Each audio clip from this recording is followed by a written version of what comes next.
indray amin'ity alahady fa 9 ny volana febroary ity. Ny rapsodiny famarinana an'io dia mitondra ny lohahevitra hoe ny finoana sy ny fomba fiasany.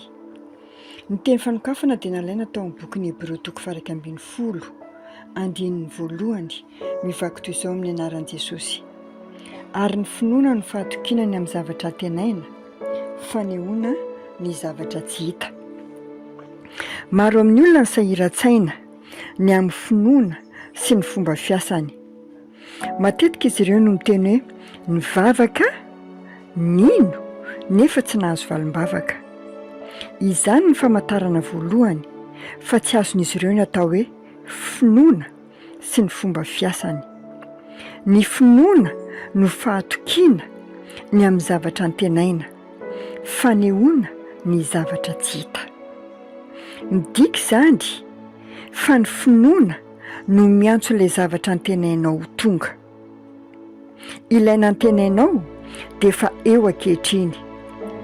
Dikan'izany dia izao: rehefa miteny ianao fa manana dia efa manana, fa tsy hoe akory afaka mahazo ianao mahalala ny anatin'ny fonao fa efa manana ianao, satria ny finoana no fanehoana ny zavatra tsy hita. Ohatra, raha mangataka amin'Andriamanitra asa ianao na zavatra hafa, aza miteny hoe miandrandra na mino fa ho azoko izany, fa lazao hoe efa azoko izany. Raha tsy manana izany porofo izany any anatinao ianao dia tsy finoana ny anananao. Ny tena finoana tsy misalasala, tsy miezaka ny hahazo zavatra avy amin'Andriamanitra. Ny finoana no porofo, tsy mahalala na manaiky zavatra tsy mety izany.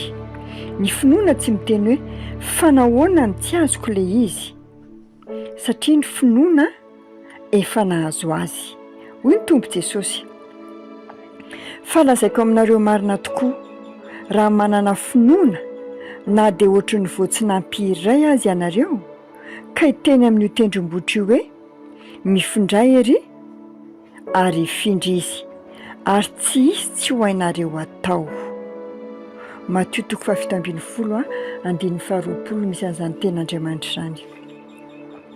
Ohatra, rehefa nambara fa nahazo fanasitrahana tamin'ny anaran'i Jesosy ianao, aza mitoy mijery raha mbola ao ny soritra aretina na tsia. Ny finoana no porofo.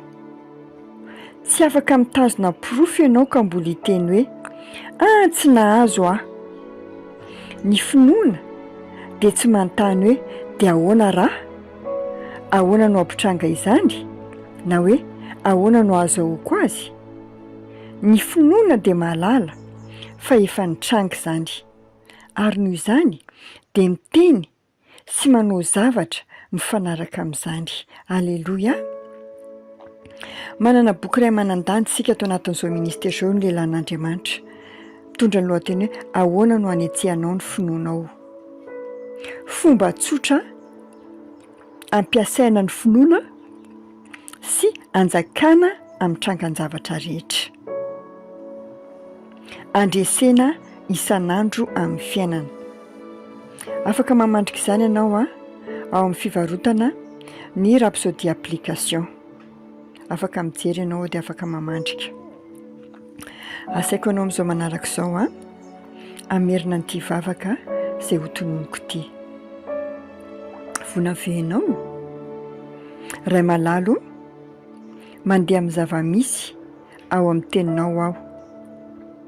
Tsy manome fitoerana ho an'ny fisalasalana, miazona mafy ny fanekemponoko amin'ny finoana tsy miozongozona, satria resy lahatra tanteraka amin'ny teny mahakasika ny fahasalamako, ny fanambinana, ny fahombiazako ary ny fandrosoako. Misaotra anao noho ny fiainan'ny finoana izay niantsonao amba iainako. Amin'ny anaran'i Jesosy, amen. Dia izay indray ny rapsody amin'ny famarinana an'io mankasitraka anao tompoko tehin'Andriamanitra manokana ianao.